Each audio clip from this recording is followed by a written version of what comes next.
dia, irmãos. A paz do Senhor.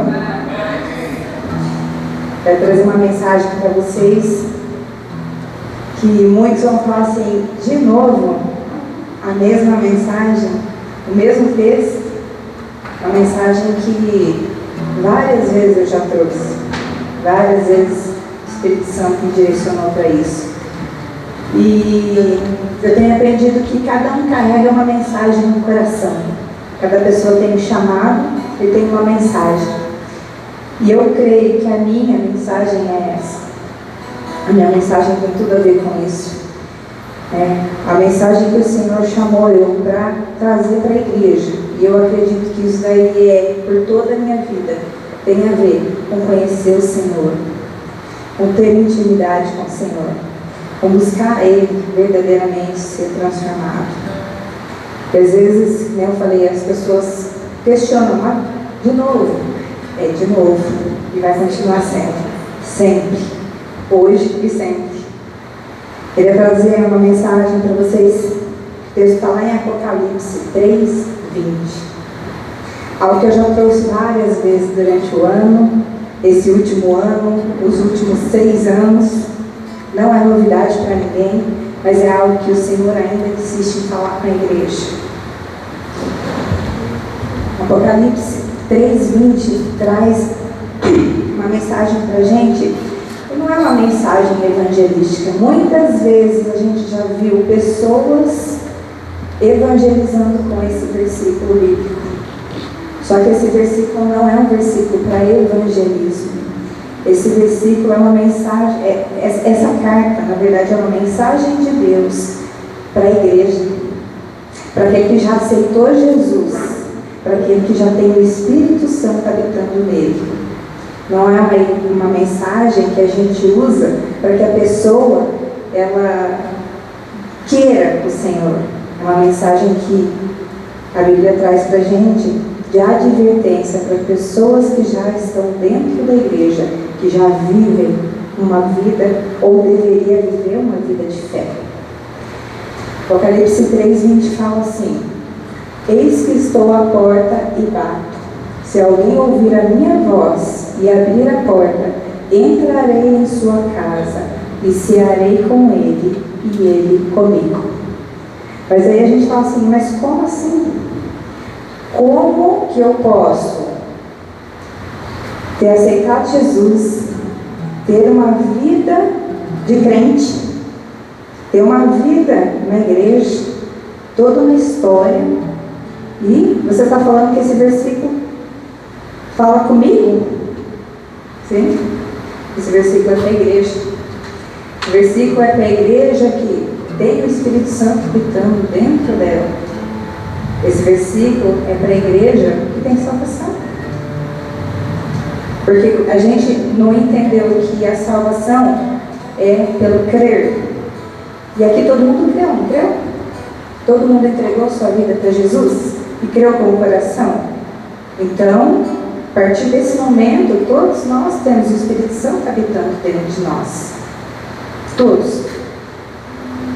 E segundo a Bíblia, a gente tem salvação. Por quê? Porque a gente creu. A salvação é algo que o Senhor dá para nós. Mas aí vem Jesus, esse aqui é uma foto de Jesus, e fala: eis que estou à porta. É estranho, não é, gente?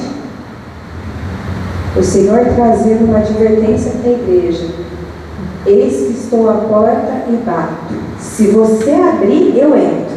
Mas se você não abrir, não tem como eu entrar. Se você não abrir a porta por dentro, eu não consigo entrar na tua vida. E eu não consigo sentar na tua mesa. E se eu não sentar na sua mesa, você não vai me conhecer. E se você não me conhecer, eu nunca vou conseguir mostrar quem você é. Olha que forte isso. É profundo, não é? A carta a essa igreja é para a igreja de Laodiceia. A igreja de Laodiceia, ela representa a igreja dos últimos tempos. É para a igreja que nós vivemos. É para uma igreja que tem uma fé confortável, que apresenta uma fé confortável, que revela uma fé estagnada, uma fé que não produz santidade, uma fé que não permite quebra de orgulho, uma fé que não permite dependência de Deus. É pesado isso, não é? Não é pesado? O Senhor chega e dá uma advertência para a igreja. Você tem salvação. Eu sou o Salvador da tua vida, mas eu não sou o Senhor da tua vida. Eu sou o Salvador da tua vida, mas eu não controlo ela. Por isso a sua fé é estagnada, por isso o teu orgulho é grande, por isso você não tem dependência de mim.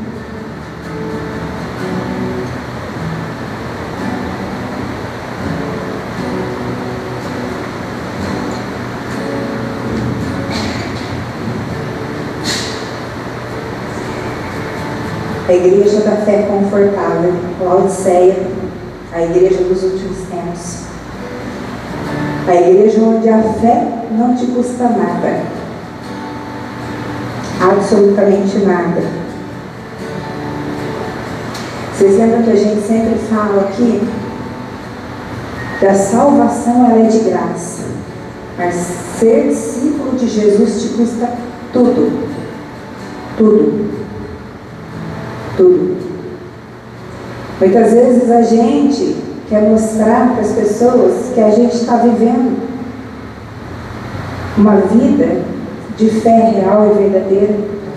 Muitas vezes a gente se esforça para mostrar folhas, mas quando não tem fruto nenhum.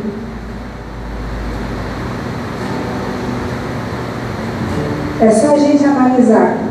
Vamos analisar a nossa vida nesse ano. Fala para mim uma pessoa que você ganhou para Jesus. Que você ganhou para Jesus e cuidou. Uma pessoa que você tirou do inferno.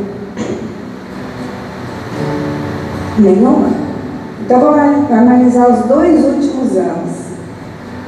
Mostra para mim uma pessoa em 2 anos que você tirou do inferno. Que você cuidou. Que você ajudou a ser edificada e a conhecer Jesus. Nenhuma? Mostra para mim 6 anos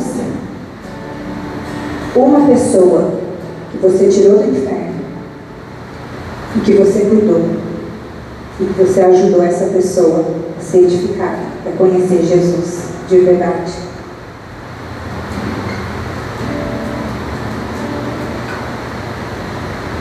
Está analisando a sua vida? Que é isso? Fé estagnada. Fé que não serve para nada. Uma fé que não gera frutos. Uma fé que não cumpre propósito. É isso que a igreja de Laodiceia vivia. Orgulhosa. Achava que era alguma coisa, mas não era nada. Achava que era o melhor que tinha, não era nada. Não tinha santidade, não tinha dependência de Deus, era orgulhosa. Será que é diferente da igreja dos últimos dias? Será que a gente está apresentando frutos ou só folhas? Será que a gente não está querendo mostrar muita coisa que não é?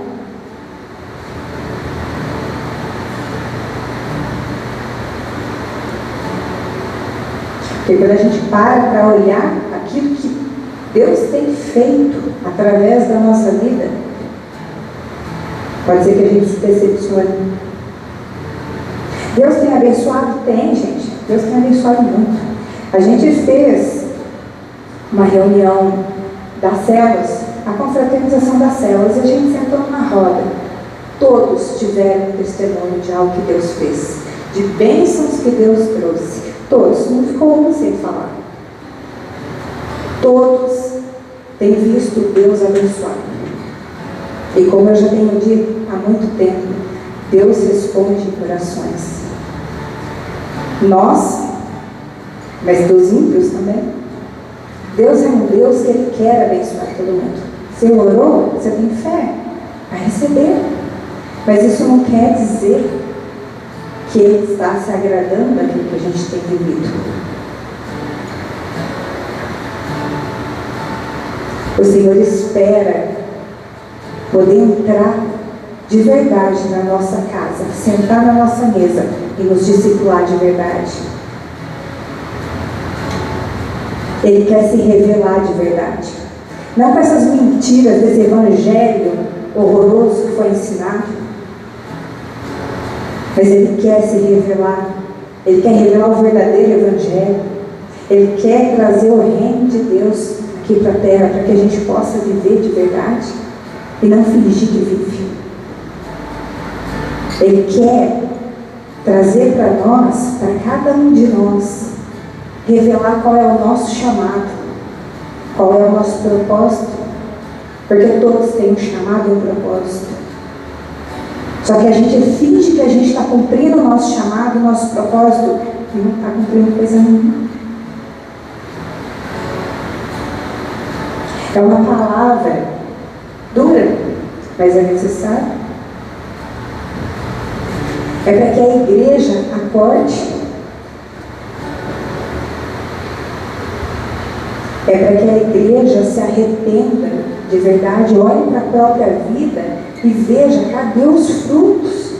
Cadê o fruto de transformação, de santidade real na minha vida? O que eu tenho feito pelo Senhor? O que eu tenho feito pelo próximo? Eu falo tanto de amor, mas eu amo, eu cuido, eu dedico a minha vida. Será que eu vivo para Deus, ou eu pego Deus e eu coloco Ele na minha vida para me abençoar? Ou eu estou vivendo a vida que Deus chamou eu para viver?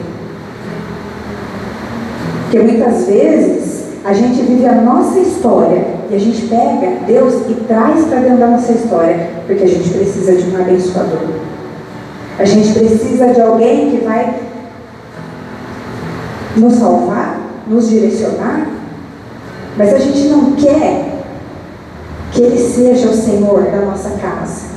A gente quer que Ele seja o abençoador da nossa casa. A gente não quer que Ele seja o Senhor das nossas finanças, mas a gente quer que Ele dê riquezas. A gente não quer que Ele direcione a nossa família, mas a gente quer que Ele abençoe a nossa família. A gente quer um Deus que não existe, porque o Deus do céu não é esse Deus. Ele é o Salvador da sua vida e o Senhor. E qualquer outro lugar que você coloque Ele não permanece, Ele não vai estar. Pode ser que na sua vida Ele seja só o Salvador e vai continuar sendo assim para o resto da vida. Talvez Ele nunca seja o Senhor da sua vida. Pode ser que você nunca sente com Ele na mesa, mas acha que senta. Acha que senta. Acha que é discipulado por Ele.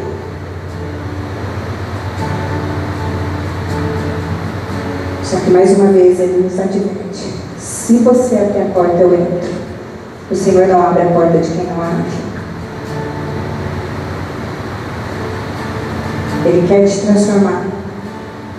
Ele quer transformar a tua casa. Ele quer trazer o reino para dentro da tua casa, da tua família. Ele quer que você cumpra o teu chamado, porque Ele tem um chamado para cada um. Ele tem um propósito para cada um. E não é vir todo domingo aqui para a igreja.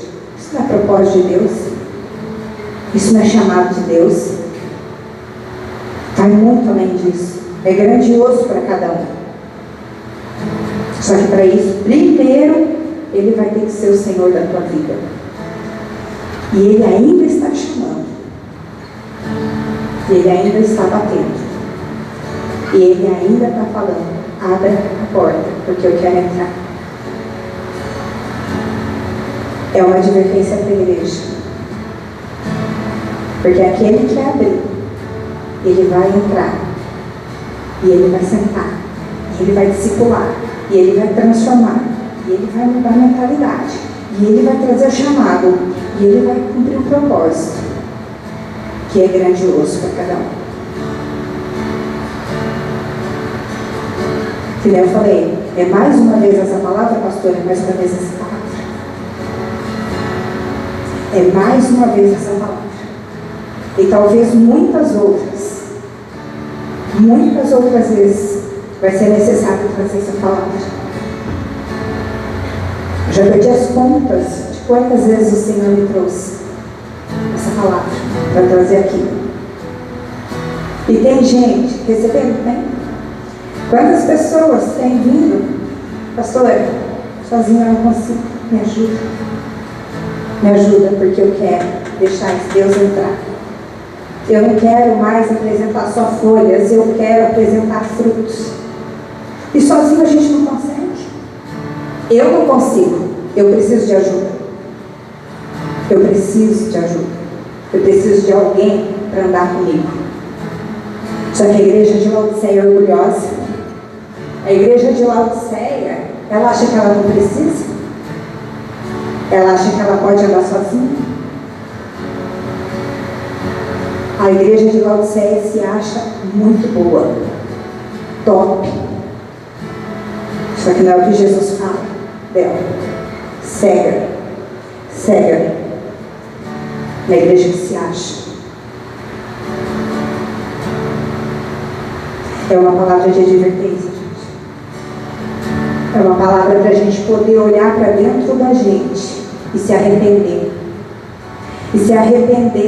E parar de fingir que a gente dá frutos quando a gente só tem folhas. Vocês conhecem a história da figueira que só apresentava folhas, né? Que o próprio Jesus amaldiçoa. Então cuidado para não ficar exibindo suas folhas, quando na verdade já era tempo de estar com fruto. É um chamado ao arrependimento. É um chamado a sair do lugar que você está. E se você não consegue, peça ajuda. Mas não fique mais no lugar onde você está. Até quando? Até quando, igreja? Até quando vão continuar andando desse jeito? Até Deus cortar? Até o Senhor cortar?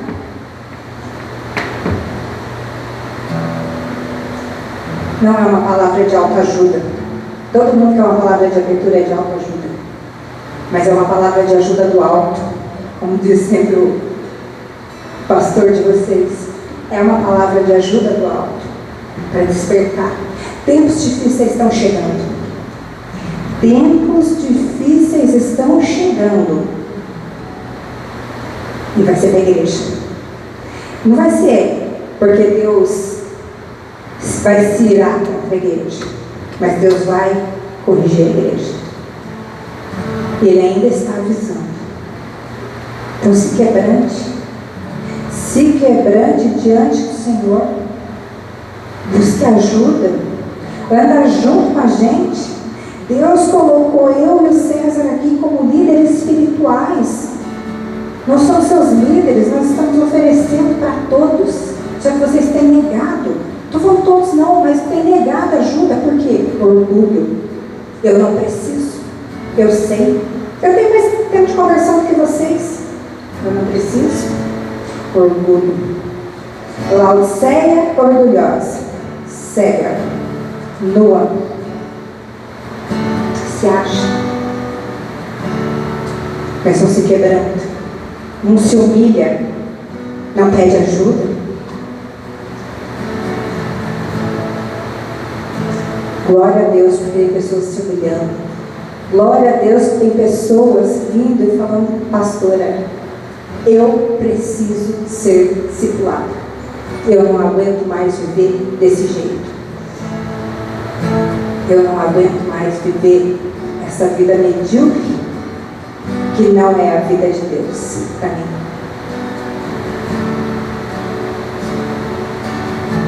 Faça mal para nós.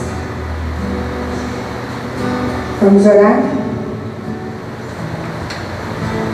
Senhor, eu quero colocar as nossas vidas diante do Senhor. Eu quero pedir, Pai, nesta manhã, que o Senhor venha sobre nós, que o Senhor venha com quebrantamento. Eu quero pedir ao Senhor, Pai, que o Senhor nos perdoe de todo o orgulho como igreja, de acharmos que nós somos grandes coisas, de acharmos que a gente está num lugar top. Nós somos espirituais, cheios do Teu Espírito Santo, fazendo a Tua obra, cumprindo o propósito, quando na verdade temos vivido uma fé estagnada, uma fé confortável, uma fé que não tem movido os nossos corações em direção daqueles que estão se perdendo lá fora. Uma fé que não tem cumprido o propósito que o Senhor nos chamou. Eu quero pedir perdão ao Senhor, Pai. Mas eu quero pedir, Senhor, que o Teu Espírito Santo venha ministrar no nosso coração, Senhor. Que essa verdade, Senhor, ela seja real para a vida de cada um de nós. Eu quero pedir a Ti, Senhor, tira-nos, Pai, desse lugar onde nós estamos, Pai. Que nós possamos ouvir a Tua voz e tomar uma decisão verdadeira de abrir a porta e deixar o Senhor entrar. O Senhor ceiar com a gente, Pai, para que a gente possa ser verdadeiramente discipulado pelo Senhor Jesus. Nós sabemos que isso custa tudo.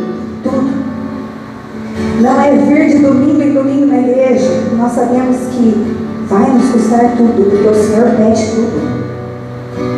Mas que o Senhor possa colocar esse desejo no nosso coração, tirar todo o medo, Papai. O medo, Senhor, tudo aquilo que a gente vai ter que entregar verdadeiramente. Que o Senhor possa, Deus, fazer a Tua obra, Senhor Deus, na nossa vida e através da nossa vida. Que nós possamos, Senhor, ser verdadeiros discípulos de Jesus, que as pessoas elas possam ser atraídas, Senhor Deus, pela Tua presença em nós, Pai. Que as pessoas possam enxergar Jesus em nós, onde nós estivermos. Que nós possamos frutificar. Que 2026 seja o ano da frutificação, Senhor. Que nós possamos frutificar verdadeiramente e não só mostrar folhas, Pai. Deus, venha e faça uma obra. Quebranta os nossos corações, quebra o nosso orgulho que nos mantém nesse lugar de erro, de engano. Quebra o nosso orgulho, Papai. Eu entrego a minha vida diante do Senhor, eu entrego essa igreja diante do Senhor, porque o Senhor escolheu essa igreja. O Senhor escolheu essa igreja porque o Senhor tem propósito para cada um aqui, Senhor. Deus, cumpra o Teu propósito na vida de cada um de nós. Obrigada por nos corrigir. Obrigada porque o Pai que ama corrige. E nós nos alegramos quando o Senhor nos corrige, Papai, porque nós sentimos o Teu amor por nós. Obrigada pela obra que o Senhor está fazendo nessa igreja, Pai. Que o Senhor continue. Que o Senhor continue, Senhor, hoje e sempre. Amém, Jesus.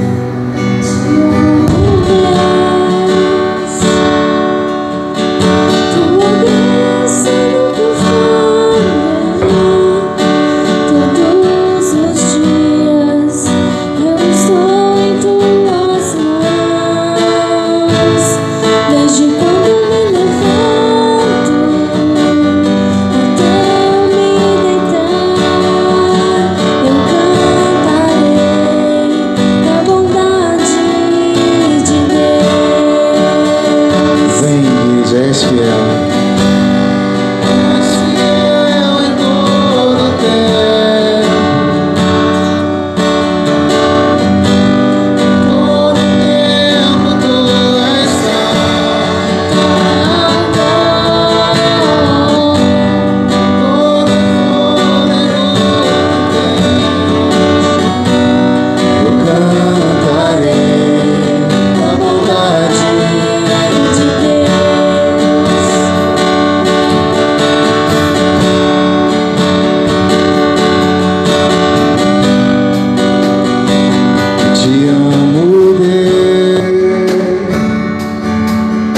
dia.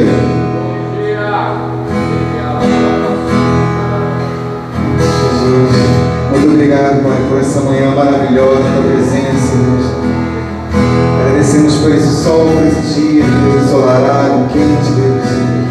Sabemos que foi o Senhor que separou para nós, Pai. Abençoe esse culto, Deus, que seja pleno na sua graça, Deus. Abençoe nossas mãos, nossos pés, nossas bocas, Deus. Que possamos entoar, Deus, cânticos de adoração a Ti, Deus. Adoração ao Teu santo nome, Pai. Manifeste nosso meio, Deus. Seja bem-vindo, Pai. Queremos engrandecer-Te. Vem comigo, igreja. Luz do mundo que desces à terra, pra que eu pudesse te ver.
pelos séculos dos séculos.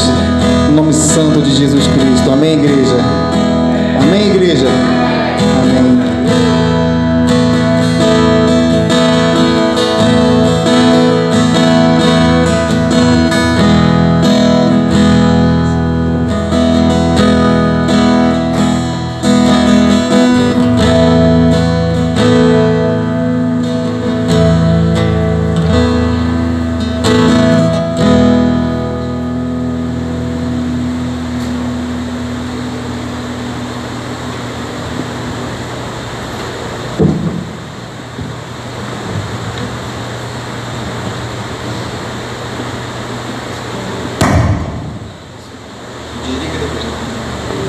Sim, sim. Bom dia. Estou rouco também, né?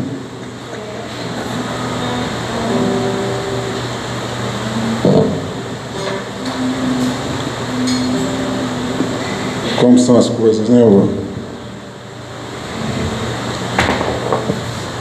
O pastor falou assim, mandou um recado para Cris, dizendo que eu ia falar hoje. Não sei se não era na abertura ou se na oferta. Eu falei, pastor, talvez eu não possa ir não, porque não sei o que, a minha obra, que não sei o que, não está enxergando. Aí a Cris falou assim, ó, a resposta do pastor, hein? O pastor não gostou muito não, hein? Eu falei, tá bom, eu vou lá. Mas tem que ser assim mesmo. Você está desde novembro, cara.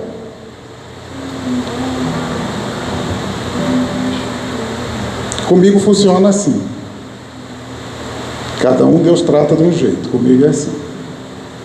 Se ficar de muita frescura comigo, E se fosse na abertura, eu ia falar a mesma coisa que você, sabe? Eu estava ali pensando. Eu ia usar outro versículo, mas ia ser a mesma coisa.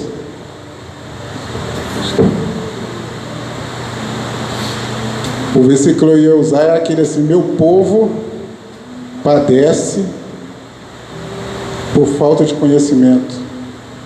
Meu povo está morrendo por falta de conhecimento, por não se achegar a mim. Eu ia falar a mesma coisa, mas estou de oferta, né? Romanos 12, 1. Portanto, irmãos, rogo-lhes pela misericórdia de Deus que se ofereçam em sacrifício vivo, santo e agradável a Deus. Este é o culto racional de vocês.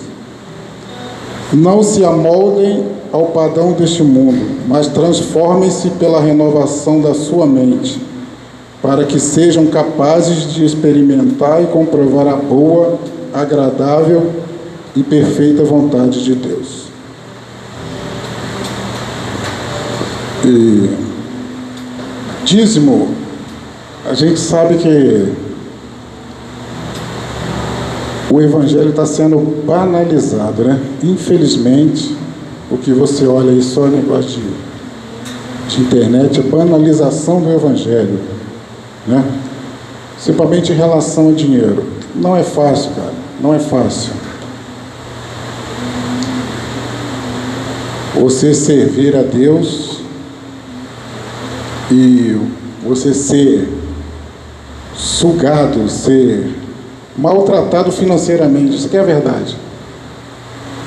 Porque tudo que o povo faz é dinheiro, dinheiro, dinheiro, dinheiro. Dinheiro. Isso não é o Evangelho. Isso não é o Evangelho.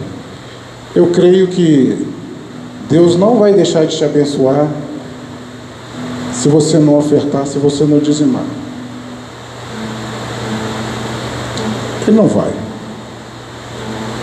Não vai.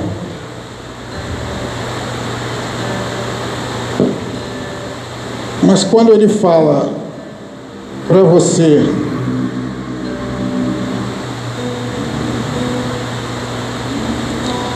ter seu culto racional, é para você pensar mesmo. Vamos analisar aqui o que está acontecendo. É verdade? Não é verdade? O que eu estou fazendo da minha vida na igreja? Como a pastora falou aqui, é só vir aqui todo domingo para ser agradável a mim, porque é um lugar legal, porque tem pessoas legais, porque é um lugar bonito, o pastor é gente boa. Se eu precisar de uma receita, ele me dá. Ué,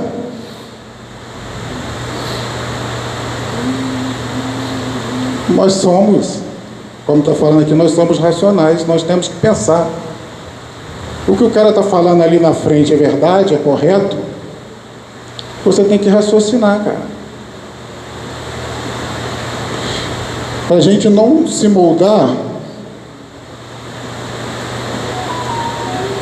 aos padrões deste mundo. Eu vou contar aqui um caos familiar.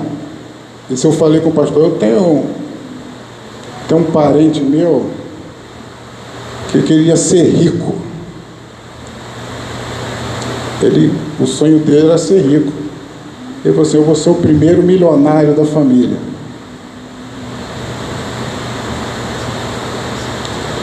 Cara, ele pegou, não sei o que deu na mente dele, não sei. Ele não sabe também. Ele reconheceu depois que foi Deus. Mas ele pegou tudo que ele tinha, tudo, a base de uns 130 mil. A mulher dele falou em 180. Ele fala pra gente 130 mil. E aplicou em algum lugar fora do Brasil. Ele aplicou 5 mil, ganhou 10. Aplicou os 10, ganhou 20. Ele falou: opa, vou ficar milionário. Juntou 130 mil, não sei como, e aplicou. No dia seguinte, ficou milionário, sem nenhum centavo. Perdeu tudo. Não tem nenhum centavo junto, não tem. E ele não queria contar pra gente, só estava a gente vendo ele triste no canto, e minha mãe pegou ele lá e apertou, né? Minha mãe, quem conhece sabe que ela é bem jeitosinha, né, com as coisas, amorosa, um carinho enorme. Já puxou a orelha dele e falou: o que aconteceu? E ele falou: perdeu tudo, todas as economias dele, não sei de quanto tempo perdeu. E a gente foi falar: rapaz, como é que tu faz um negócio desse? Tu não fala com ninguém, tu não... E ele falou assim: ó, olho grande. Ele falou, as palavras dele foram: olho grande. O que ele queria ficar rico, o que ele queria era ficar rico. E na riqueza dele, ele ia humilhar as pessoas, porque ele já estava fazendo isso com a mulher dele. Ele achando que ia ficar rico no outro dia, já estava humilhando a mulher dele. E ele falou assim: ó, foi Deus, tá? Ele reconheceu: pô, foi Deus, que ia acontecer isso. E falou que ia acontecer. O que ele ia fazer, o que estava na mente dele, porque o coração dele estava naquilo, o coração dele foi enganoso. Em momento nenhum ele perguntou para Deus o que ele deveria fazer. Ele não pensou, ele não raciocinou, ele não deu lógica à mente dele. Eu estava lendo esse versículo, aí tinha uns comentários legais. Tem um aqui que diz: uma oferta entregue com verdade carrega um peso espiritual. É uma frase bonita, legal pra caramba, porque uma oferta entregue com verdade carrega mesmo um peso espiritual. Se você não entrega, não entrega seu dinheiro, ou como você pensa, aleatoriamente, eu vou fazer já está no automático, né? Já está no automático. Não faça. Entregue de coração mesmo. No mundo musical, no jargão, fala assim, pegou na veia. Quando pega na veia, né? É que você foi certeiro mesmo. Quando você faz isso, cara, o famoso pegou na veia, quando você entrega assim de coração, não pensando por que eu estou dando, por que eu estou fazendo, para que isso serve, mas se você entregar de coração mesmo, você certamente vai ver frutos na sua vida. Você prospera, mas não é prosperar igual meu irmão falou que ia ficar milionário, não. Você prospera na sua família, você prospera na sua saúde, você prospera no seu dia a dia, você é ousado. Tem gente que não é ousada, mas quando você oferta, eu creio que Deus te dá até ousadia nisso também, porque você tem que ter coragem, você tem que abrir seu coração, você tem que se entregar de corpo e alma.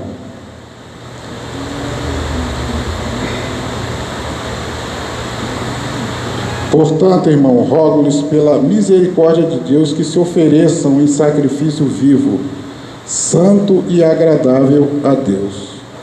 Que você possa fazer isso nesta manhã, possa ser sacrifício vivo, para que as pessoas vejam o que tem acontecido na sua vida. Amém?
Pela tua infinita misericórdia, Pai, nós estamos aqui. Tu vive, tu reinas na nossa vida. Tu vive, tu reinas neste lugar. Pai, eu peço que este dinheiro, possa ser gasto, Pai, com sabedoria na tua casa, Pai, porque precisamos pagar a conta deste lugar, as contas deste lugar, Pai, luz, água, telefone, internet. E o teu povo, Pai, tem que se envolver nisso, nesta área da igreja também, Pai. E possamos ver, Pai, milagres acontecer na nossa vida. Te agradeço pelos dízimos, pelas ofertas, pelos ofertantes, pelos dizimistas, Pai. E os que não puderam também, Pai, que eles possam ver o milagre na vida deles acontecendo, Pai. Que possamos fazer o sacrifício vivo, Pai. Tenha misericórdia da nossa vida, Pai. E já te agradeço por tudo que o Senhor tem feito por nós, em nome de Jesus. Amém.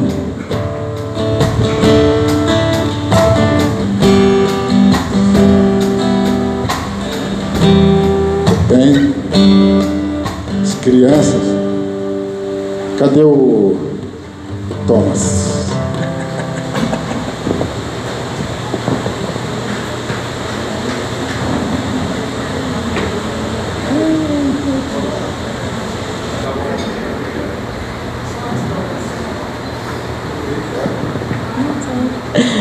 Bom dia. Eu estou aqui só para fazer um convite. Só não, que eu acho que é um convite maravilhoso. Um convite para a igreja. O ano novo, o Réveillon está chegando, né? Quarta para quinta-feira. E o convite é que a nossa casa está de portas abertas para que vocês possam passar esse tempo com a gente lá em casa.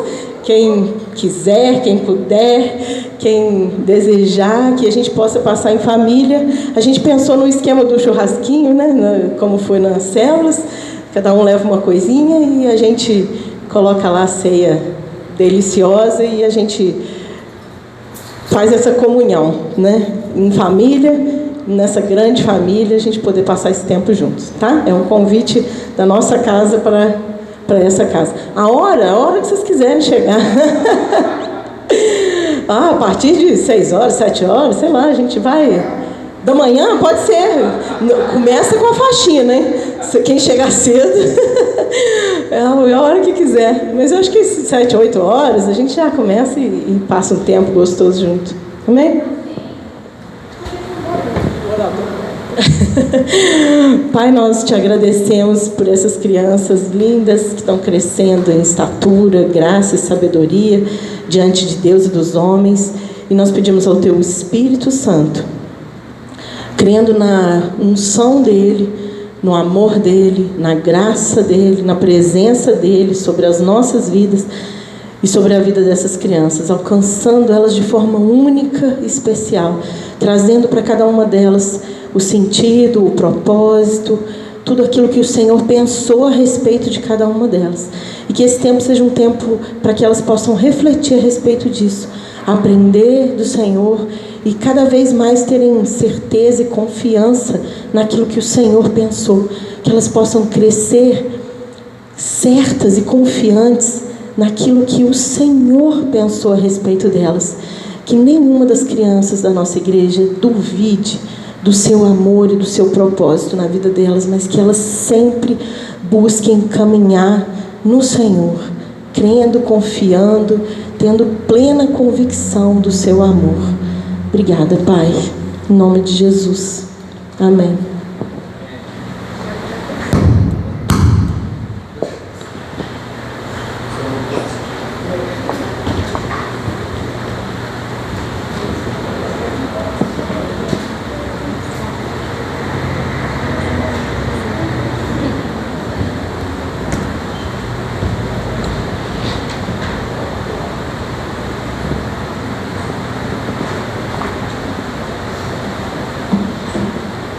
Bom dia, tudo bom aí, pessoal? Sejam todos muito bem-vindos. Hoje, último domingo do ano, nosso último culto de celebração de 2025, e eu gostaria de trazer uma reflexão para mim, para você, da parte do Senhor. Eu lembro que nem a Renata e o Maurício convidaram a gente para ter um tempo de comunhão lá na casa deles, né? Que gostoso. A gente costuma chamar a casa do Maurício e Renata de casa de festas do bairro do Campo.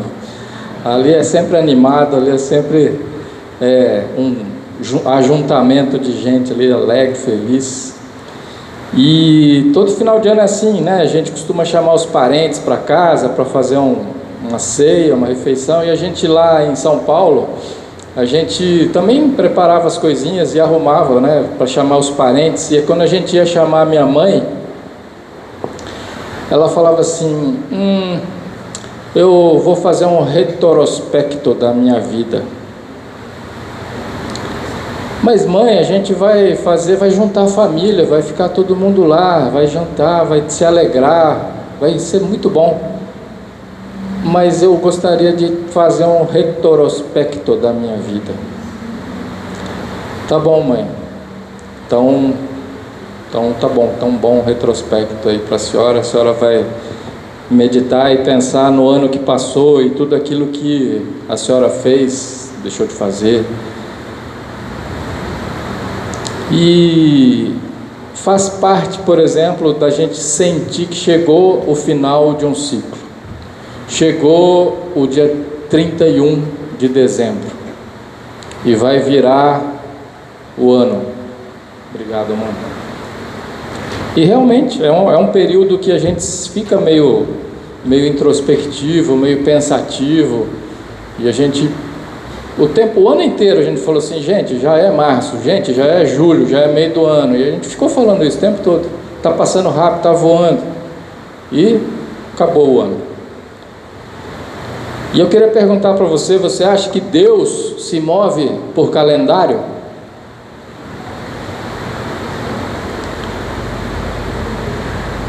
E eu já queria compartilhar um primeiro texto, 2 de Pedro, capítulo 3, verso 9.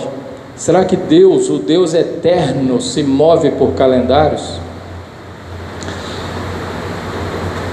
Nessa passagem, o apóstolo Pedro diz que o Senhor, ele não retarda a sua promessa, ainda que alguns a julguem demorada, porque todo mundo fica falando, mas você está falando que Jesus vai voltar, mas Jesus não volta. E Deus está falando assim, que Ele não retarda a sua promessa, pelo contrário, Ele é paciente com vocês. Deus é paciente comigo e com você e conosco como igreja. E não é diferente daquilo que foi dito na palavra de abertura, na palavra de ofertas. Deus, Ele é paciente comigo e com você. Por quê? Porque Ele não quer que ninguém pereça, Ele não quer que ninguém morra, mas que todos cheguem ao... Deus, ele não se move por calendário, querido. Deus, ele se move por propósito. Deus, ele espera que a gente se arrependa, de verdade mesmo, de verdade, não da boca para fora, mas que a gente apresente frutos de arrependimento. João Batista cobrou isso de fariseu. Ele falou, mostra fruto de arrependimento. E aí então, Deus, ele não se move por calendário, mas a gente se move. A gente se move, sabe por quê? Porque a gente gosta de deixar regime, dieta para começar na segunda-feira, não é? A gente gosta de fazer determinadas coisas neste ano. Ah, não, mas deixa as festas passarem. Deixa o Natal passar, deixa o Réveillon passar, ano que vem a gente começa. A gente é assim, a gente se move por calendários. Deus não, Deus se move por propósitos. E além de se mover, uau, só um minutinho, gente.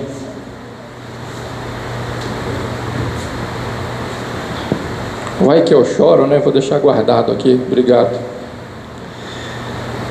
Além de Deus se mover por propósitos, se você puder separar Números 12:6 e depois Amós 3:7, além de se mover por propósito, Ele revela os seus propósitos para os seus servos, os profetas.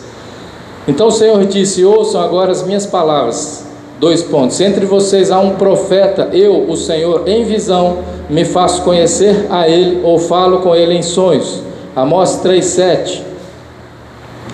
Certamente o Senhor Deus não fará coisa alguma sem primeiro revelar o seu segredo aos seus servos, os profetas. Os profetas desta geração, inclusive a profeta da nossa igreja, Mara, está avisando a nós, a igreja, tanto a Fonte de Vida quanto a igreja brasileira, que 2026 vai ser um ano extremamente difícil.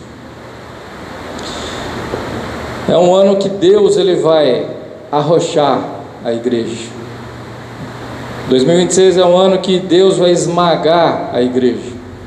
2026 é um ano que Deus vai prensar a igreja, e é imprensando, sinceramente, Deus espera que saia algum azeite puro da igreja. Mas eu queria que você entendesse que não sei a forma com que Deus vai esmagar, arrochar e prensar a gente, não sei. Mas uma coisa a profeta falou: cuidado com a área financeira, para de gastar dinheiro à toa. Uma das coisas que foi dito pela profeta, avisa a igreja, recomenda para que não gaste dinheiro à toa. Então, especialmente na área financeira, muito provavelmente o Senhor, ele vai provocar um aperto bem grande. E eu queria que você entendesse que não é uma mensagem desesperadora, mas é uma mensagem hoje, que o Senhor me moveu a trazer, é para encorajamento. E o tema dessa mensagem é 2026 motivos para buscar. Então tá, beleza, pastor, então vamos para a Bíblia? Vamos para a Bíblia? Vamos.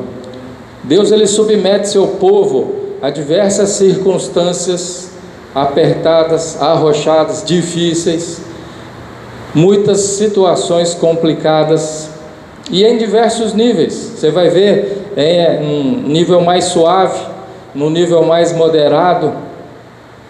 Aproveita e faz um retrospecto da sua vida aí.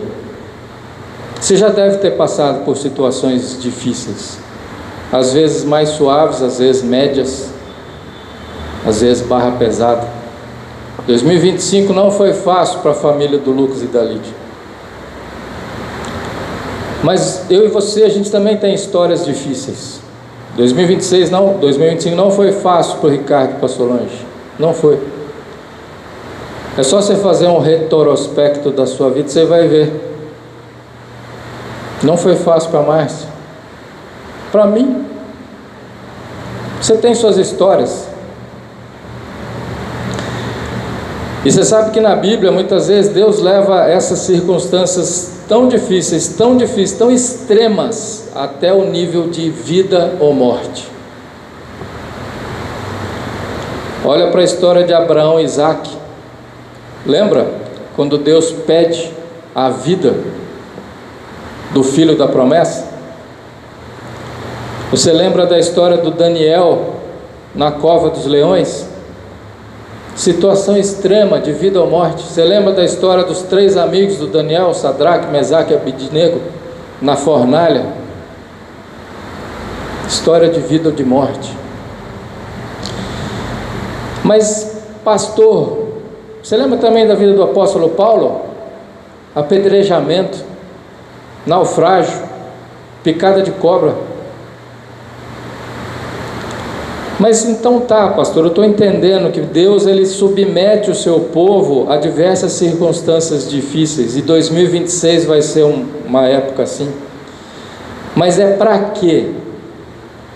Qual é a finalidade disso? Para provar a minha fé, a tua fé, a fé da igreja. É para que a gente seja corrigido. É para que nós, como igreja, a gente seja redirecionado na nossa rota de vida.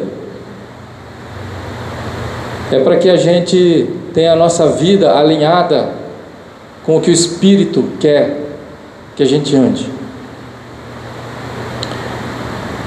Então, vamos entender algumas coisas para que a gente possa aliviar o nosso coração, compreendendo então esses motivos pelos quais Deus, ele está já avisando através dos seus profetas. Você escutou a profeta falar aqui na abertura.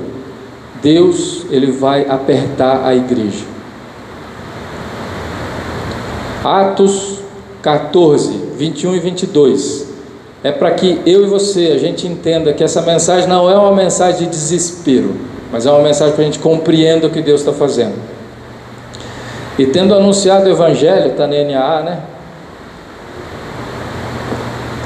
Naquela cidade, feito muitos discípulos, Paulo e Barnabé voltaram para Listra, Icônio e Antioquia, fortalecendo o ânimo dos discípulos, exortando-os a permanecerem firmes na fé, e mostrando que através de muitas tribulações nos importa o quê? Entrar no reino de Deus, e não continuar no governo da nossa própria vida. Deus, ele permite situações difíceis, um 2026 complicado, para quê? Para que a gente olhe para a nossa vida e pare de olhar para a nossa vida e ir para o nosso próprio umbigo e ir conduzindo de acordo com aquilo que é melhor para nós. Ah não, pastor, mas eu orei, mas deu tudo errado. Pois é, porque você não escutou a voz do Espírito Santo, você escutou a voz do teu coração, que falou assim, é mais barato, então vou pegar o mais barato aqui. porque é melhor para quem? Para o meu bolso, né? Só que deu tudo errado. Por quê? Porque o negócio, além de ser barato, depois complica e fica caro. Por quê? Porque você tem que resolver tudo que deu errado. E não ouviu a voz do Espírito Santo. Porque naquele texto de Apocalipse 3:20, além de você abrir a porta, o Senhor Jesus fala assim: se você ouvir a minha voz.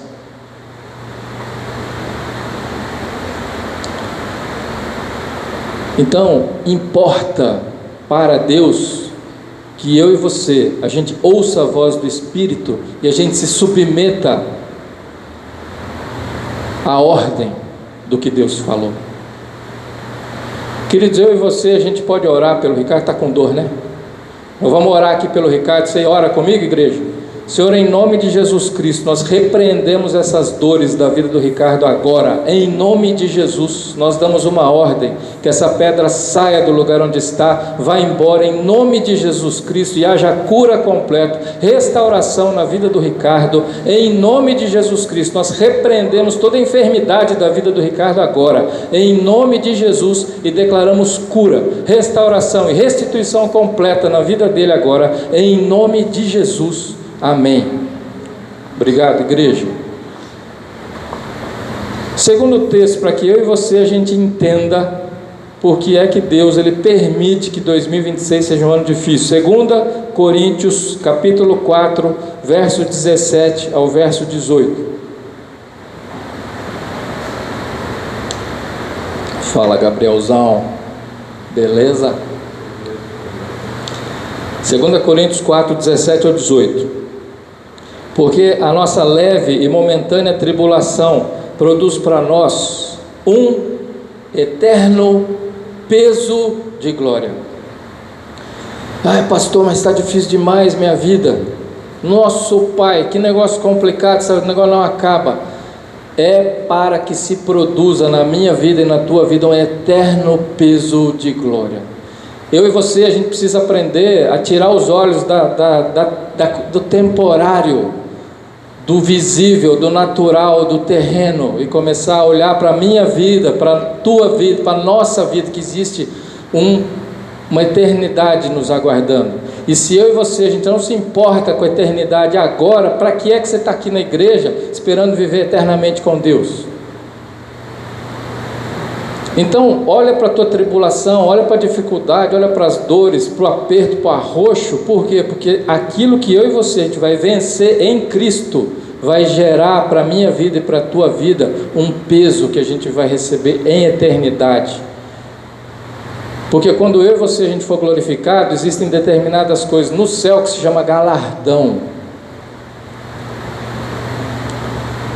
E aí ele prossegue dizendo que assim, acima de toda comparação, na medida em que nós não olhamos para as coisas que se veem aqui na terra, mas para as coisas que não se veem, porque as coisas que se veem são temporais, mas as que não se veem são... É isso. A gente precisa começar a parar e olhar para a nossa vida, o quanto que a eternidade ela tem valor e significado para nós agora, ainda hoje, aqui na terra. Hoje a gente só está focado nas coisas daqui. É para analisar, é para refletir, é para meditar como que está a minha vida. Então tudo isso que Deus está preparando para 2026 é para que todos cheguem ao arrependimento. Você lembra do primeiro texto, 2 de Pedro? Para que todos cheguem ao arrependimento. E a partir daí, esse é o ponto de partida da vida de todo cristão, de toda cristã. A gente se arrependa de verdade, a partir daí a gente entra num caminho de mudança de vida. A gente entra num caminho de ser transformado dia a dia. O ponto de partida de todo cristão é o arrependimento. E aí a gente vai poder olhar para a vida do cristão, da cristã, e falar que é bem sucedido quando existe transformação de vida. É porque algum dia você ouviu a voz do Senhor, você resolveu abrir a porta do coração e falou assim: Senhor, eu preciso me arrepender dos meus pecados, eu preciso me arrepender do meu orgulho, da minha autossuficiência, da minha falta de humildade. Entra na minha vida, me discipula e me transforma, muda quem eu sou. Eu reconheço que eu preciso de ajuda. E muitas vezes essa ajuda vai ser através de um discipulador, de uma discipuladora. Vai ser de alguém que ouve a voz do Senhor e vai te aconselhar, inspirado pelo Espírito Santo de Deus. Ah, pastor, como é que eu faço? Liga para mim, liga para a pastora. Eu quero. Não tem que preencher formulário. Não tem que passar por filtro aí, alguém que você vai passar entrevista. Liga para mim, liga para a pastora. Não tem erro não.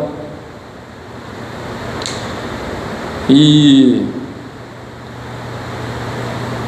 cristão bem-sucedido é aquele que você olha para a vida dele e fala assim, está ficando cada vez mais parecido com Jesus. E aí entra aquilo que a pastora comentou, porque muitas vezes você pode ser um cara que cumpre regra, uma mulher que faz tudo que se prega, lê a palavra, medita, ora, acorda 3 horas da manhã. Mas sabe o que a palavra diz? A palavra diz que o discípulo de Jesus vai ser reconhecido porque ama, e ama de verdade, não da boca para fora. Atitudes de amor verdadeiro são o que discernem o cristão bem-sucedido. Então, prosseguir agora, nós vamos entrar numa fase agora que eu quero que você compreenda uma chave da mensagem de hoje. Você já deve ter ouvido aquele ditado que diz assim: Deus não é pai, aliás, Deus é pai, ele não é? Aí, já ouviu? Todo mundo escuta esse ditado. Então vamos ver se Deus ele é pai e não padrasto. Vamos ver um atributo desse pai perfeito. A ira de Deus, a ira do pai, ela pode ser momentânea, mas a misericórdia dele é infinita, não acaba. E você e eu, nós ouvimos que quem ama corrige. Você já deve ter ouvido isso, nós ouvimos hoje na palavra de abertura. Você já foi colocado de castigo? Você já foi colocado no cantinho do pensamento? Pois é. Deus, separa para mim, Mel, Lamentações 3:21. Deus, ele colocou o povo dele de castigo no cantinho do pensamento. Colocou o povo todo lá na Babilônia. E esse momento estava ruim, estava chato, estava arrochado, estava difícil demais. E aí o Jeremias, ele quer levar o povo a reconhecer. Ele quer falar, comunicar para o povo. O profeta quer comunicar. Deus quer que eu e você, a gente reconheça a fé confortável que a gente está vivendo e a gente se arrependa disso. Deus, ele leva o povo para o castigo da Babilônia. Por quê? Porque ele quer que o povo reconheça o seu pecado e se arrependa dele. E aí, nessa tristeza de coração, o que é que o profeta ele recomenda para a minha vida e para a tua vida?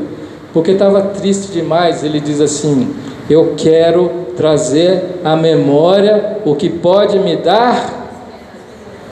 O autor, ele está falando para si mesmo, falando para o povo, falando para mim e para você, que é necessário trazer de volta para o nosso coração esperança.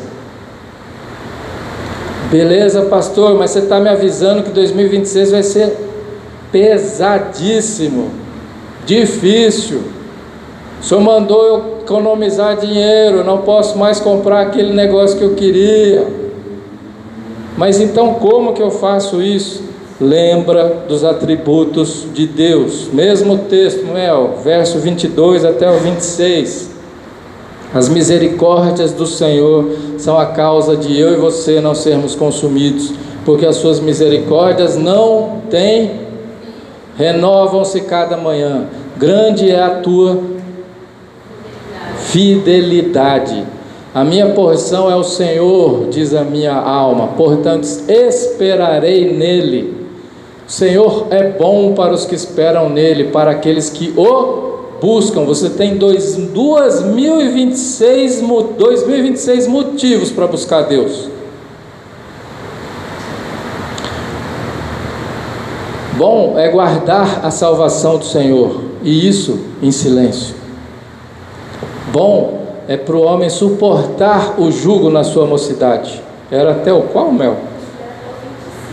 Era até o 25? É que esse texto... Não, era até o 26. Mas está bom, porque é muito bom ler a palavra de Deus. Então, o autor, ele quer falar para mim e para você: lembra dos atributos de Deus no momento da sua angústia, no momento da sua tristeza, no momento do arroxo, no momento que você está sendo esmagado. Lembra que Ele é misericordioso, lembra que Ele tem compaixão de você, lembra que Ele é fiel em tudo aquilo que Ele prometeu, lembra que Ele é bom, e Ele aponta para quê em tudo isso na minha vida e na tua vida? Para a salvação eterna. Deus é bom, tão bom. Outro dia eu até estava comentando com a cara, eu não tenho nada que justifique Jesus fazer o que fez por mim. Eu não mereço. Isso me quebra toda a minha teoria de merecimento, porque eu não mereço o que Ele fez por mim. Então tá, pastor, estou entendendo. O que é que eu faço então? Lembrando de novo, você tem 2026 motivos para buscar. Você e eu, a gente precisa buscar conhecer a Deus. Foi exatamente a palavra que a profeta falou para mim e para você. O Adiel também queria falar. A gente precisa buscar conhecer a Deus. Demanda fé, da minha parte e da tua parte. Por quê? Porque Deus não se vê, Deus é invisível. E muitas vezes parece que eu faço oração e Deus não responde. Mas Deus responde. O problema é que às vezes não é do jeito que a gente quer. O problema é que às vezes a gente está escutando muita coisa que está sendo falado o tempo todo e a gente não para discernir a voz de Deus. Você sabe onde é que você discerne a voz de Deus? Quando você está sozinho com Ele, sozinha com Ele. Por isso que a gente escuta muito testemunho de gente que ouviu Deus falar no banheiro, na hora do banho. Porque na hora do banho é só você e Deus. Vai para um lugar que está sozinho. Mateus 6,6 fala para você fechar a porta do teu quarto. Fica sozinho com Deus. Para quê? Para aprender como que Ele fala para o teu coração. Porque daí no meio do barulho, no meio de um monte de gente falando, você vai escutar a voz do teu pastor. Porque a ovelha discerne a voz do pastor. Você é ovelha do Senhor Jesus? Amém? Sabe, eu queria te perguntar, vocês ainda não têm filhos, mas tem muita gente aqui que tem filhos. Mas pensa em alguém que você tem um apreço muito grande. Não sei se irmão, se irmã, não sei se pai, mãe, não sei se é o cachorro, sei lá. Eu queria te perguntar, você ouviu falar que tem alguém que é confiável, que é bom, faz bem o serviço, e aí você precisa que essa pessoa que você ame muito, teu filho, tua filha, seja levado daqui de Barbacena até Belo Horizonte, mas vai só o seu filho com esse sujeito aí, vai só essa pessoa que você ama muito com esse sujeito aí, que você ouviu falar que é bom, que é confiável, que já fez muita viagem, nunca bateu o carro. Dá para mandar o teu filho, dá para mandar quem você ama sozinho com ele? Dá para mandar o Thomas, Lídia? Porque você ouviu falar que o cara é bom? Mas nunca que a Lídia vai deixar, jamais. Nem eu mando a Júlia. Sabe por quê? Porque você não conhece o cara. Ah não, mas o Gabriel falou que ele é bom, a Márcia falou que ele é bom, o Senir falou que ele é bom, o Ricardo falou que ele é bom, e eu mandar a Júlia, a Lídia mandar o Thomas, jamais. Eu estou pregando até em francês, hein? Nem sei se é francês. Você precisa ter confiança. E você não confia em quem você ouviu falar, você confia em quem você conhece, quem anda junto, você sabe o dia a dia. Então não tem jeito, querido, você só vai gerar confiança se você começar a conhecer a Deus todos os dias da tua vida. Você vai passar a ter uma convivência com Ele, vai aprender a escutar a voz, vai entender como é que Ele se move no teu coração, no teu espírito, na tua alma. Você vai criar intimidade com Ele, você vai aprender a confiar nele, porque Ele vai gerar experiências reais comigo e com você. E aí nós lemos ali que a gente precisa esperar pela ação dele. O profeta falou assim: espera nele. Por quê? Porque você já está criando confiança nele. E esperar demanda intimidade com o Espírito de Deus. Por quê? Porque longanimidade, paciência é fruto do Espírito Santo na minha vida e na tua vida. Então, se eu não criar essa intimidade com o Espírito Santo para que ele frutifique na minha vida, é porque um dia eu ouvi a voz, eu abri a porta do meu coração e ele está me discipulando todos os dias e me transformando e fazendo a minha vida não somente ter folhas, mas sim ter frutos, e ter fruto do Espírito Santo na minha vida. Eu começo a apresentar uma vida onde eu amo pessoas, onde eu me alegro, onde eu vivo alegre, onde eu tenho paz, paciência, onde eu tenho fidelidade, domínio próprio. Tantas coisas o Espírito pode trazer para a minha vida, mas contanto que eu viva essa intimidade com Ele, e eu tenha cuidado nessa intimidade com o Espírito, porque sabe o que a palavra me alerta? Que eu não entristeça o Espírito Santo, através das minhas atitudes, através do meu jeito de ser, através do meu falar, através do meu tratamento com as pessoas. Não entristece o Espírito, porque senão você não acaba boicotando o seu relacionamento com Ele. Cultiva o relacionamento com o Espírito Santo, e você vai ver ele frutificando. Então, qual que é o exercício que eu também devo fazer nesse ano de 2026, pastor? O senhor falou que tem 2026 motivos para eu buscar. Traz a memória. Eu trouxe à memória algumas coisas aqui da Bíblia, mas eu quero te estimular a trazer memória na tua vida. Eu sei que você tem experiências com Deus. Você já viveu tantas coisas extraordinárias com Deus. Traz a memória, porque isso vai gerando esperança no teu coração. Isso vai gerando desejo de você se encontrar com o Espírito Santo todos os dias. Deus, faz de novo. Conversa de novo comigo. Lá em Êxodo capítulo 8, 9, 10, tem uma terra no norte do Egito, que é para onde os hebreus foram morar. O nome dessa terra é Gósen ou Goshen, depende da tradução. E aí, no meio das pragas que estavam assolando o Egito, Deus ele separa o seu povo. Então, em 2026 eu posso ser separado por Deus? Pode, querido. Contanto que você seja uma igreja, um filho, uma filha que deseja ardentemente agradar o coração dele. Assim como ele separou o povo, ele jogou um monte de mosca lá para atormentar os egípcios, não atormentou o povo hebreu. Ele jogou um monte de praga no rebanho. O rebanho dos egípcios foi todo tomado de doença, o rebanho dos hebreus não. Choveu granizo, pedra desse tamanho, acabou com a lavoura dos egípcios, não estragou a lavoura do povo de Deus. Deus mandou trevas. A Bíblia fala que dava para palpar as trevas. Tinha luz na terra dos hebreus. Deus separa aqueles que são dele. 2026 vai ser difícil? Vai. Nós vamos participar dessa coisa difícil? Vamos. Mas a gente vai estar separado por Deus. Aconteceu o episódio. Então, reflete nisso, ó. Deus guarda e protege quem é dele, amém? Ponto para reflexão, pausa para reflexão. Você é totalmente dele? 100% de você está entregue nas mãos dele?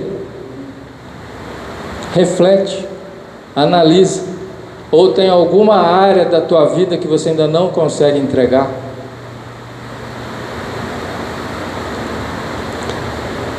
Segunda fase difícil que eu separo aqui, fome extrema em Samaria. Segundo Reis, capítulo 6 e 7, nessa hora Israel, o povo de Deus, estava sitiado pela Síria, tinha acabado todo o suprimento, estava uma fome terrível. Naquela época uma cabeça de jumento estava custando 80 moedas de prata, e esterco de pomba estava custando 5 moedas de prata. O negócio estava... Sabe quando... Você já percebeu que tem determinadas coisas que começam a faltar e o preço sobe? Lembra na tragédia lá de Mariana? Os caras estavam cobrando por galão de água não sei quantos reais, véio. Acho que era 50 reais. É desumano. Não era diferente o que estava acontecendo. O povo de Deus estava lá sitiado, com fome, e os caras que tinham cabeça de jumento, esterco de pomba, porque esterco de pomba servia, sabe para quê? Para queimar e assar a cabeça de jumento. Então você queria comer uma cabeça de jumento assada no esterco de pomba, você ia pagar 85 moedas de prata. Carésimo. Aí então o profeta chega e anuncia para o povo: amanhã, mais ou menos nesse mesmo horário, uma porção da melhor farinha, 2 porções da melhor cevada vão custar 1 moeda de prata. E aí diz que tinha um guarda que estava segurando o braço do rei e falou assim: mano, nem se Deus abrir o céu vai acontecer o que você está falando. Aí o profeta vira para ele e fala assim: então você ouviu o que Deus disse, você vai ver isso acontecer, mas você não vai comer. E assim aconteceu. O que aconteceu lá? Deus, ele desbaratou o sítio que o exército da Síria estava fazendo, fez aquele exército todinho debandar de medo,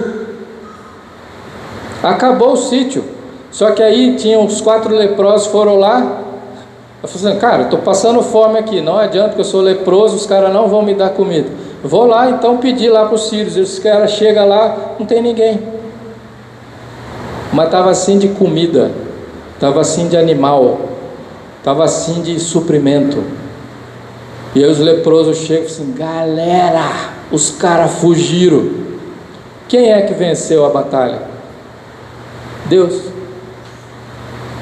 Então você está passando fome, 2026 está arrochado, Deus vai vencer a tua batalha, contanto que você seja um crente verdadeiramente fiel a Ele, 100% entregue nas mãos dele.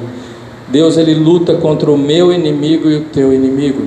E a reflexão, a pausa para a reflexão é: você percebe que está acontecendo coisas na tua vida que são inexplicáveis, acontecem do nada, as coisas parecem que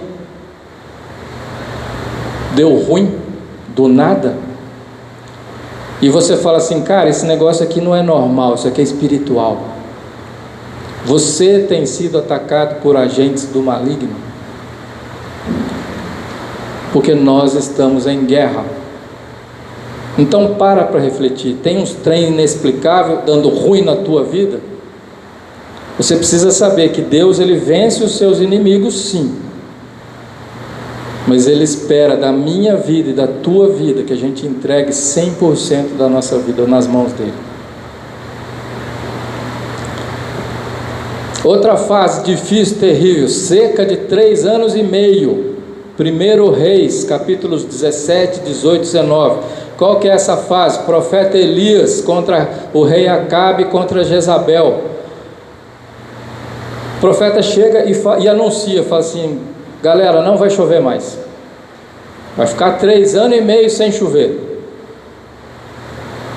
O rebanho vai morrer, não vai ter lavoura, não vai ter colheita, vai ter fome pra caramba.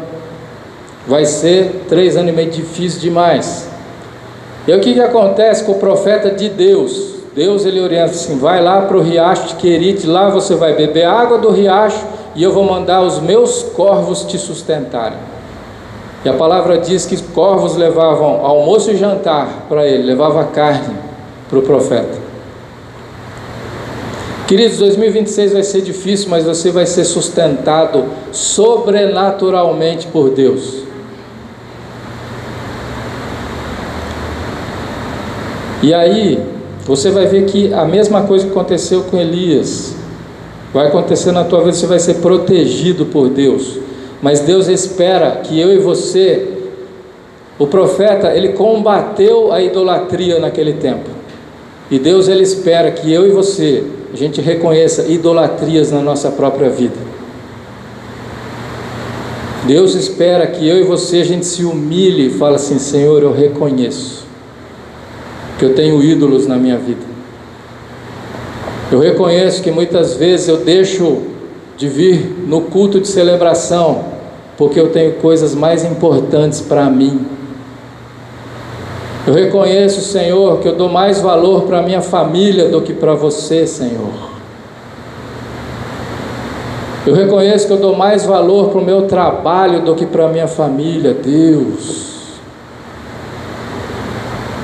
E o Senhor, ele espera que eu e você, a gente reconheça idolatrias e a gente combata, assim como Elias foi um combatente contra os profetas de Baal, contra os idólatras.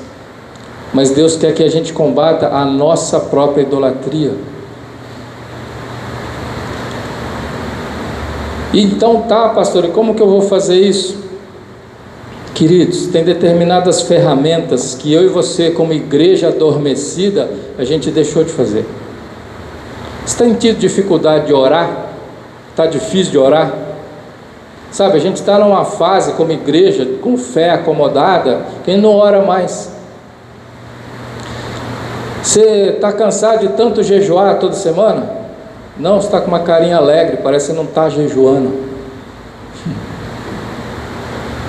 Eu vou falar para você que nós, médicos, nós temos orientações, porque você concorda que diabético às vezes precisa ser operado? A gente opera diabético todos os dias, a gente tem jeito de falar, ó, você vai jejuar assim, assim, assim, para chegar na cirurgia em jejum. Ah, pastor, mas eu sou diabético, não posso jejuar. Pois é, mas se você for operar, você vai jejuar. Então tem determinadas ferramentas que eu e você, a gente largou. Então, Deus, ele responde oração? Responde. Deus, ele responde a tua oração com jejum? Responde. E tem determinadas coisas. Você lembra que a gente está no combate à nossa fé? Lembra aquela passagem lá que os discípulos não conseguiram repreender o demônio na vida da criança? E Jesus, ele fala assim: essa casta aqui não sai sem oração e jejum. Casta de incredulidade, não é casta de demônio, a gente já falou isso. O nome do Senhor Jesus tem poder para expulsar qualquer demônio. Sabe quantos anjos vai precisar segurar Satanás para levar ele para o buraco? Um anjo. Não adianta, cara. Quanto ao poder de Deus, não tem diabão, diabinho. Jesus, com um sopro, ele vai acabar com o mal. Então o problema sou eu não tenho fé. Então eu preciso de oração e jejum. Para quê? Para que Deus, ele fortaleça a minha fé, para que eu saia do lugar onde eu estou, dessa incredulidade minha. Então usa a ferramenta espiritual. Tem oração, tem jejum, tem leitura da palavra, tem discipulado. Discipulado é uma ferramenta espiritual, querido. Procura ser discipulada, que nem a pastora falou, a gente está aqui à disposição.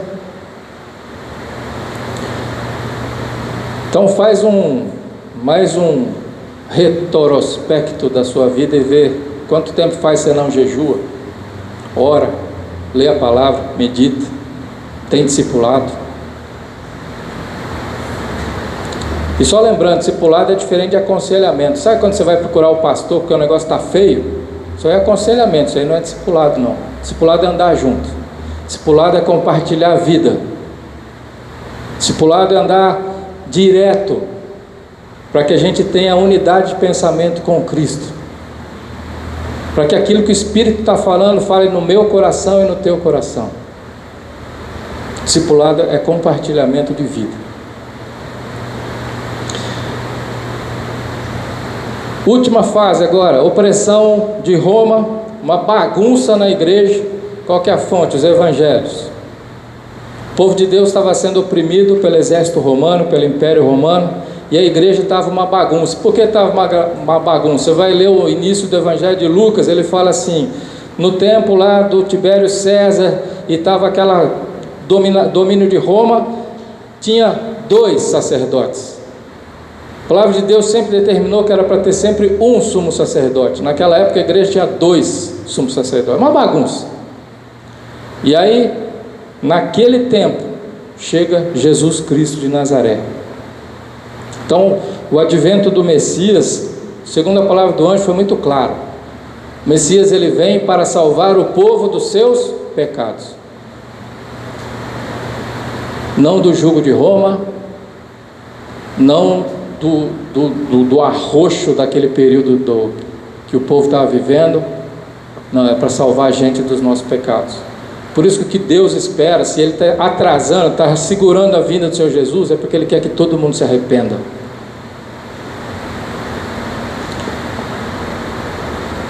Então, vamos refletir hoje, porque a igreja de hoje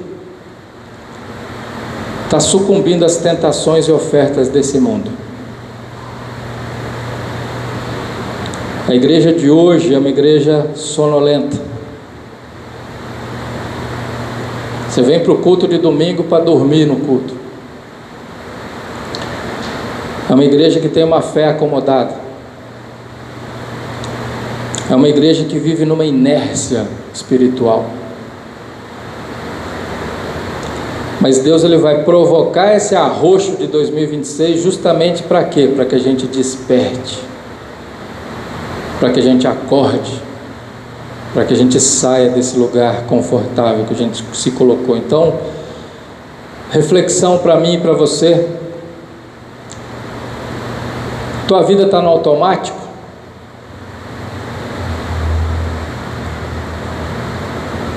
Será que a tua vida está no automático?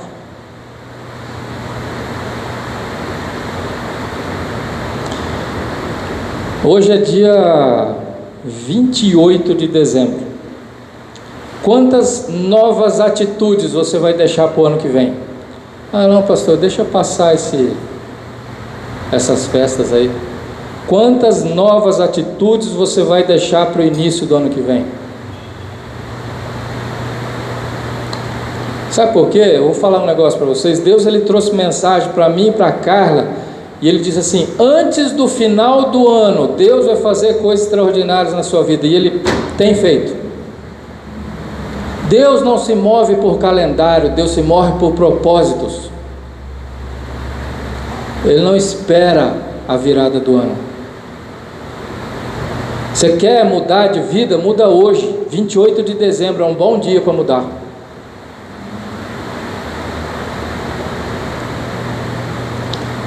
Quais ferramentas espirituais estão enferrujadas na tua vida? Você vai olhar na internet, tem um monte de receita para tirar a ferrugem das coisas. Não sei se você já viu. Ah, bota no bicarbonato, bota no vinagre, bota nisso, bota naquilo. Vai lá e tira da gaveta. Bota em uso. Ferramenta em uso não enferruja.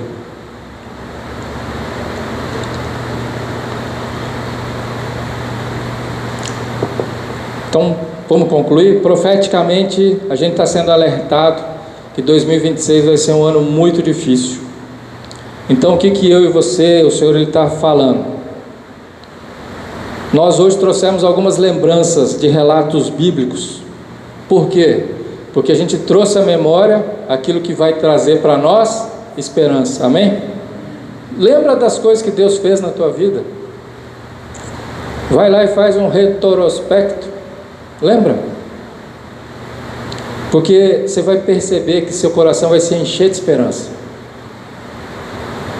Mesmo num ano difícil. Faz esses exercícios para se lembrar dessas histórias onde Deus se mostrou presente na sua vida. naquele dia que a sua filha foi salva do galho que caiu da árvore. Você tem 2026 motivos para buscar Deus, ainda hoje. Lembra que sem Jesus não dá para a gente fazer nada. Amém?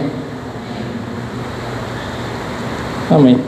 Queria perguntar para você se você recebe essa mensagem em nome de Jesus.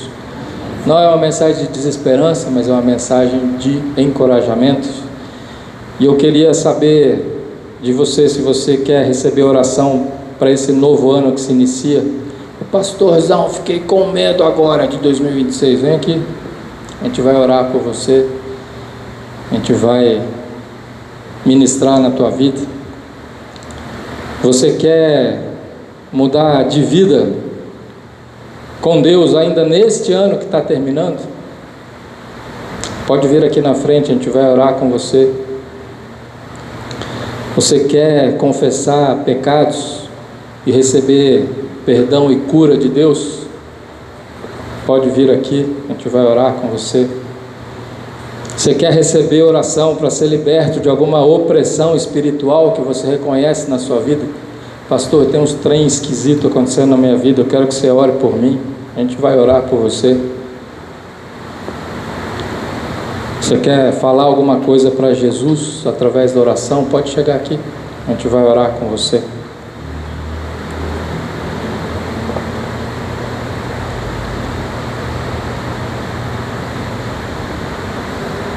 Às vezes Deus está falando no teu coração, mas você, eu tenho vergonha.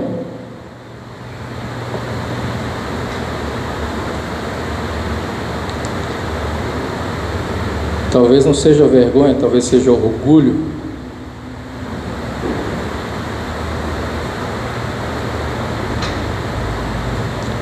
Talvez seja o tempo de você reconhecer que existe orgulho na tua vida.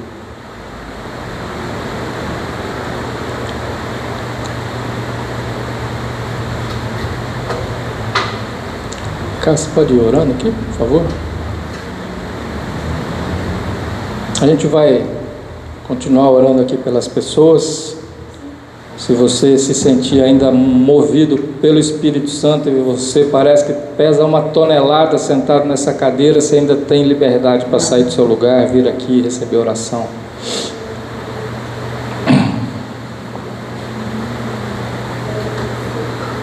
Pode tocar alguma coisa aí?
Obrigado pela tua presença forte, poderosa e incisiva aqui no nosso meio.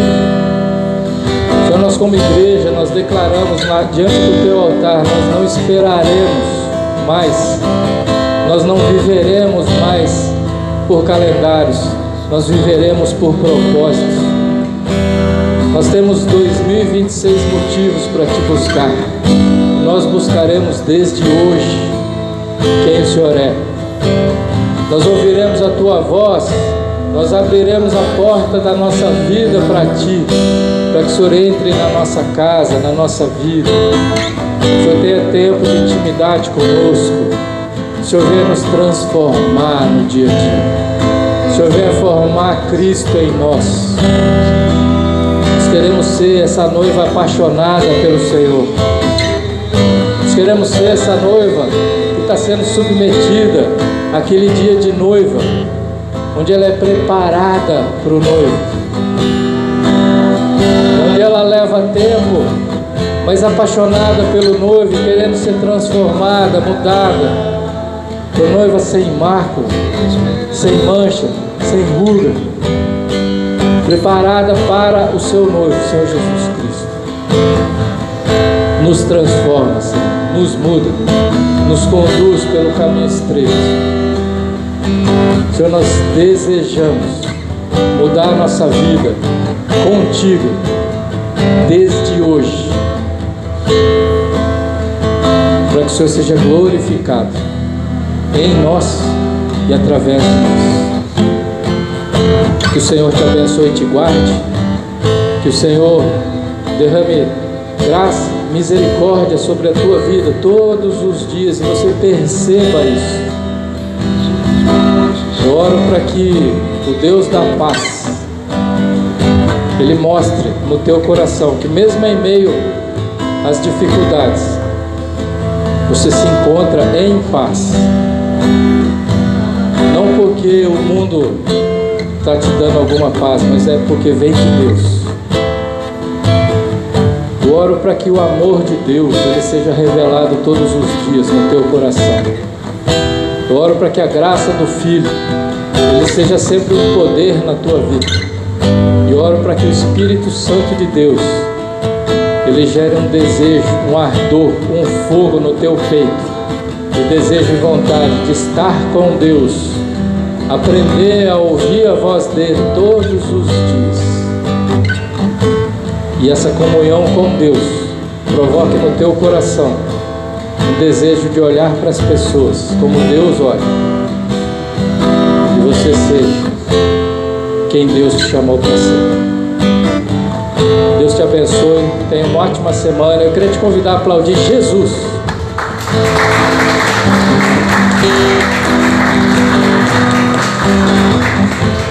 Deus abençoe, galera. Vai com Deus.